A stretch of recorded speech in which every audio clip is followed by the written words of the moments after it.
Good morning. मैं Ravindra Kumar GD mission school से। आज मैं चैप्टर 2 का वर्ण विचार को लेकर उपस्थित हूँ। पढ़ना है वर्ण विचार को वर्ग, चतुर्थ, पंचम, षष्ठम, सप्तम और अष्टम में। तो मैं आज एक ही बोर्ड के माध्यम से सभी वर्गों को वर्ण विचार को बताने जा रहा हूँ। पहला प्रश्न आता है कि वर्ण किसे कहते हैं। तो वर्ण भाषा की सबसे छोटी इकाई अर्थात वर्ण वह है जिसका खंड या टुकड़ा नहीं कर सकते, उसे वर्ण कहते हैं। जैसे क बोलते हैं उसमें अ आ जाता है, तो क जो हो गया वह वर्ण नहीं हुआ क्योंकि उसमें दो वर्ण जुड़ चुके हैं। उसके बाद वर्णमाला किसे कहते हैं। तो किसी भाषा में प्रयोग होने वाले वर्णों के क्रमबद्ध समूह को वर्णमाला कहते हैं। जैसे क, ख, ग, घ, च, ट, प सब जो हो गया वर्णमाला। उसके बाद वर्ण के कितने भेद होते हैं अर्थात वर्ण कितने प्रकार के होते हैं। तो वर्ण दो प्रकार के होते हैं, स्वर वर्ण और व्यंजन। स्वर वर्ण किसे कहते हैं।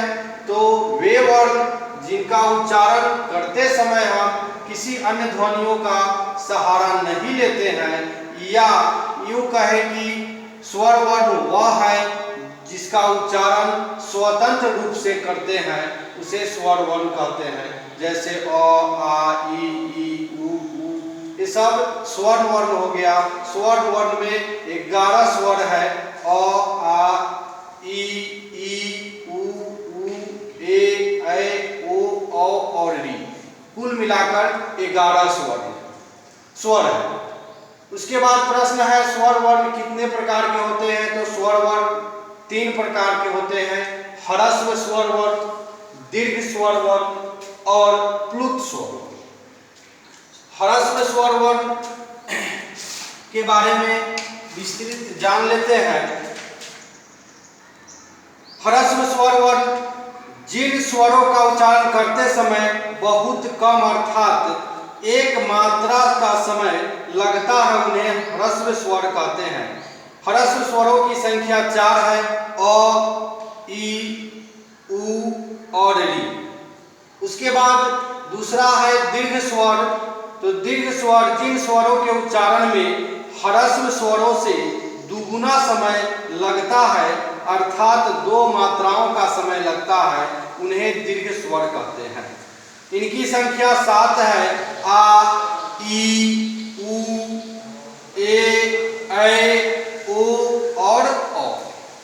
उसके बाद है प्लुत स्वर जिन स्वरों के उच्चारण में ह्रस्व स्वर से 3 गुना समय लगता है, यानी ह्रस्व का दुगुना दीर्घ में लगता है और ह्रस्व का तिगुना समय प्लुत स्वर में लगता है।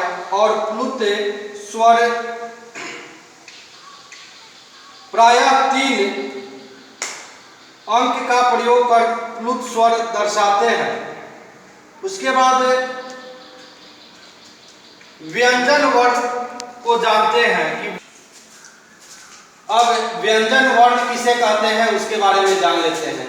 तो जिन वर्णों का उच्चारण स्वरों की सहायता से किया जाता है उसे व्यंजन वर्ण कहते हैं। जैसे क, ख, च, प, ट, त, य, र, इस सब में लास्ट में अ आ रहा है, इसलिए यह व्यंजन वर्ण हो गया अर्थात बिना स्वर की सहायता से इसका उच्चारण नहीं कर सकते हैं। अब उसके बाद है कि व्यंजन वर्ण कितने प्रकार के होते हैं। तो व्यंजन वर्ण भी 3 प्रकार के होते हैं, स्पर्श व्यंजन, अंतःस्थ व्यंजन और ऊष्म व्यंजन।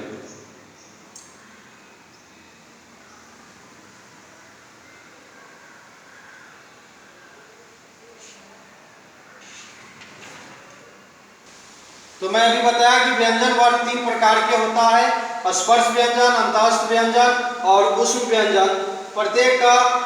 प्रत्येक को समझ लेते हैं कि स्पर्श व्यंजन किसे कहते हैं।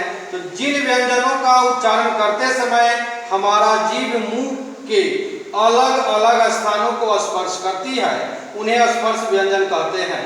इन्हें 5 वर्गों में बांटा गया है। प्रत्येक वर्ग में 5-5 व्यंजन होते हैं तथा उनके नाम उस वर्ग के पहले वर्ण के आधार पर रखे गए हैं, जैसे क वर्ग, च वर्ग, ट वर्ग, त वर्ग और प वर्ग। उसके बाद है अंतःस्थ व्यंजन, जिन वर्णों के उच्चारण करते समय जीभ मुंह के किसी भी भाग का पूरी तरह से स्पर्श नहीं करती है, उन्हें अंतःस्थ कहते हैं। इन वर्णों का उच्चारण करते समय वायु का अवरोध बहुत कम समय के लिए होता है। ये संख्या 4 होते हैं, य, र, ल और व। तीसरा है ऊष्म व्यंजन, जिन वर्णों का उच्चारण करते समय मुंह से रगड़ खाने के बाद हवा में गर्मी उत्पन्न होती है, अर्थात ऊष्म उत्पन्न होती है, उन्हें ऊष्म व्यंजन कहते हैं। ये भी 4 प्रकार के होते हैं, श, श, स और ह। उसके बाद इसमें नहीं है बोर्ड पर, लेकिन और जान लेते हैं संयुक्त व्यंजन। दो व्यंजनों के मेल से बने व्यंजन संयुक्त व्यंजन कहलाते हैं। संयुक्त व्यंजन में संख्या 4 होते हैं, जैसे यरल वाला छ लिखते हैं, त्र लिखते हैं, ज्ञ लिखते हैं और स्र लिखते हैं। उसके बाद है द्वित्व व्यंजन, जब कोई स्वर रहित व्यंजन अपने समान किंतु स्वर युक्त व्यंजन के साथ मिलता है तब उसे द्वित्व व्यंजन कहते हैं, जैसे कच्चा, पक्का, गन्ना, कुत्ता, छप्पर, लट्टू, ये सब जो हो गया द्वित्व व्यंजन हो गया। उसके बाद है संयुक्ताक्षर, जब कोई स्वर रहित व्यंजन अपने से भिन्न स्वर युक्त व्यंजन से मिलता है तब उसे संयुक्ताक्षर कहते हैं, जैसे कंबल हो गया, प्रश्न हो गया, स्वच्छ हो गया, यह स्वर रहित व्यंजन। संयुक्ताक्षर 2 प्रकार के होते हैं। पहले वे जिनमें मिले हुए व्यंजनों की पहचान बनी रहती है, जैसे च, च संयुक्त, क्य, प्य आदि।